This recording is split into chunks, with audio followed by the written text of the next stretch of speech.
Hello everyone. Today we talk about how to fix the app of Capcut. We will go to settings. Then we click on apps. After that we search the app Capcut. And then we click. Then we'll on for stop. After that we go to storage.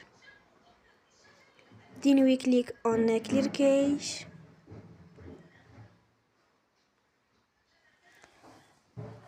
And we go to Play Store. And they will update you app. Don't forget to support us by like and subscribe.